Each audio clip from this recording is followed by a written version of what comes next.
अस्सलाम वालेकुम नाज़रीन ग्रामी, आहट न्यूज़ डिजिटल में खुशामदीद। मैं हूँ इरफान इम्तियाज़। नाज़रीन, अफसोसनाक खबर आपके सामने रखते चलें और ख़बर यह है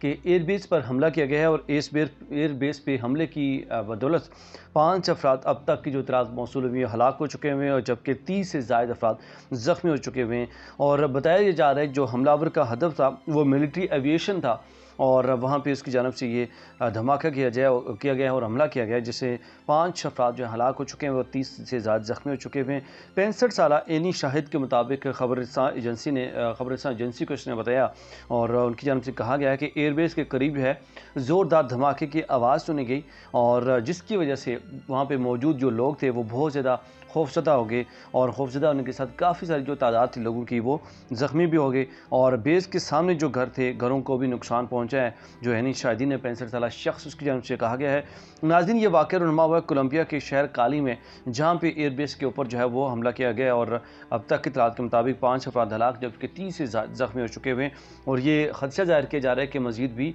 अफराद जो हैं कुछ इस पर ज़ख्मी हो सकते हैं या उनकी इत्तलात मौसूल हो सकती हैं कि जो जिस कदर धमाके की आवाज़ सुनी गई है, जिस कदर ये खौफनाक धमाका हुआ है, उससे बहुत ज़्यादा नुकसानात की इत्तलात जो है मंज़र-ए-आम पर आ रही हैं।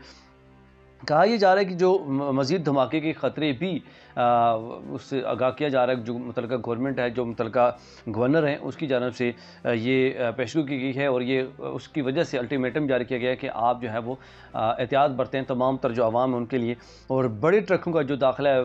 ख़ास तौर पर वो बंद कर दिया गया है कि ताकि मज़ीद धमाकों से जो है वो बचा जा सके और शहर के अंदर जो है किसी भी तरह के बड़े ट्रक जो है वो दाखिल होने से उनको रोका जा रहा है। और ज़ख्मी जो हालत है वो इंतहाई नाजुक बताई जा रही है और इसकी वजह से जो धमाका हुआ है इसकी वजह से इस वक्त कोलंबिया के इस शहर में अफरा तफरी फैली हुई है और इमदादी कारकुन ताहम वहाँ पे पहुँच चुके हैं और उनको जो ज़ख्मी हुए हैं, जो अफराद ज़ख्मी हुए हैं उनको करीबी अस्पतालों में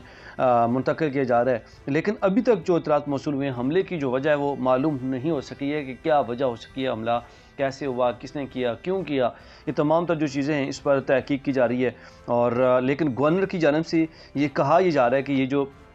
हमला था ये दहशतगर्दाना हमला था और साथ उनकी जानब से ये अज़म दोहराया गया कि हम किसी भी तरह की दहशतगर्दी से जो है वो डरने वाले नहीं हैं। हम अपने मुल्क के अमन के लिए जो है भरपूर जो कोशिशें हैं वो जारी रखेंगे। नाज़रीन, इसके साथ अपने मेज़बान इरफान इम्तियाज़ को दीजिए इजाज़त। अल्लाह ने।